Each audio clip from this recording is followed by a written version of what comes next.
Hello and welcome to Healthy Bites.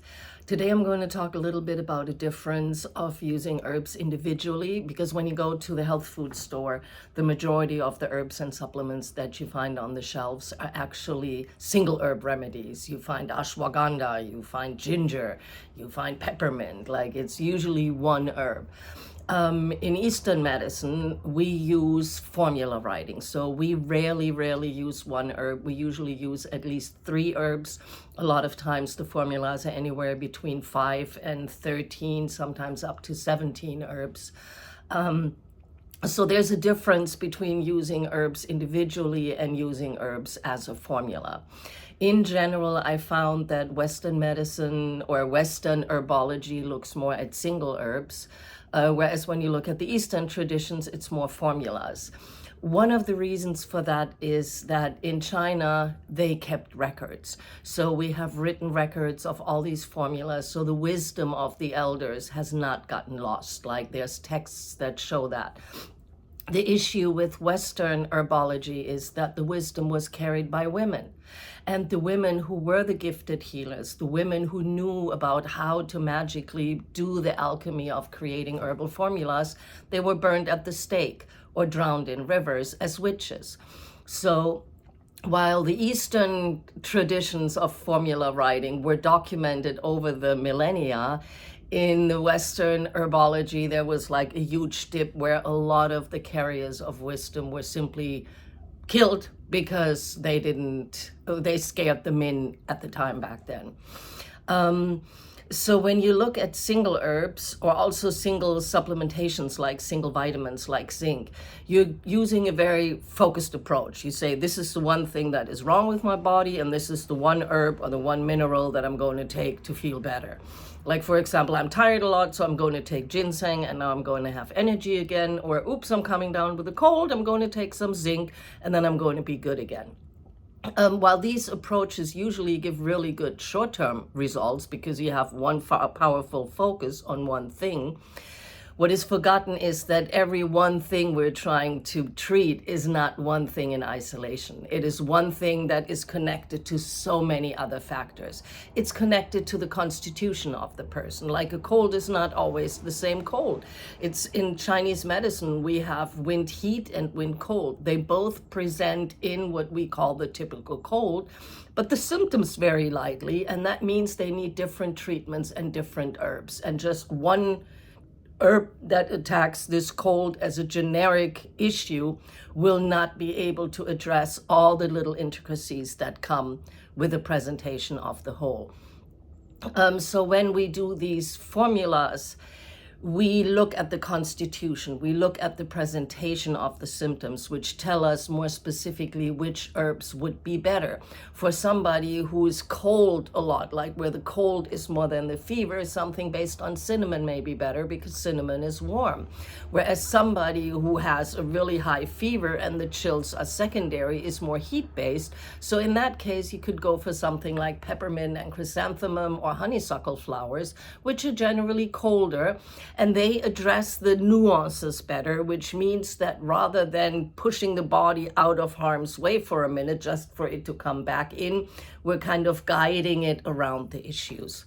When we deal with minerals, that plays a big role as well, because a lot of people supplement zinc in mega doses every time they have a cold.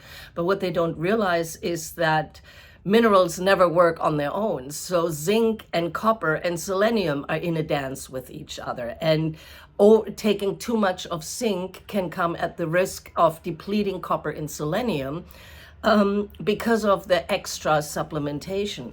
That's why it is always better to go to a functional medicine practitioner or an acupuncturist, find a natural doctor, somebody who works more with nutrients and harmonizing the body rather than trying to fix it. And they can help you with specific tests find out which are really the best supplements for you.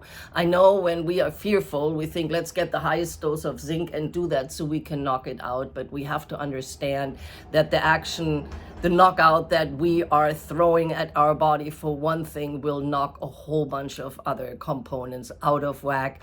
And then that is what causes problems longer term.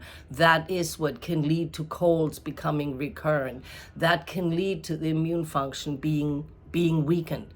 So from that point, it's really important, if you want to start working with herbs a little bit, to get your education. Don't just go on Google and look up individual stuff. You'll have a whole bunch of details and little factoids that are floating around, but without understanding the underlying patterns, you will not be able to take these individual facts and individual picks of knowledge and put them together into a congruent story that will actually work for the underlying pattern.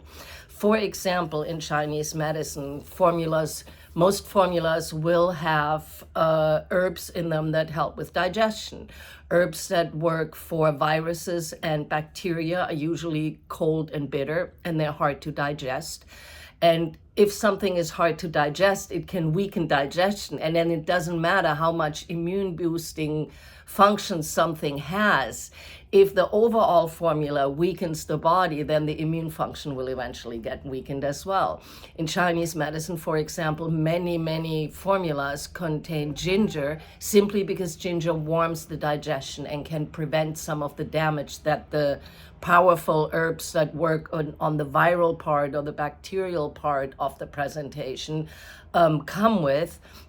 And by adding other herbs to kind of create a harmony, to create like a little symphony where everything bounces off each other, that is really the art of herbology.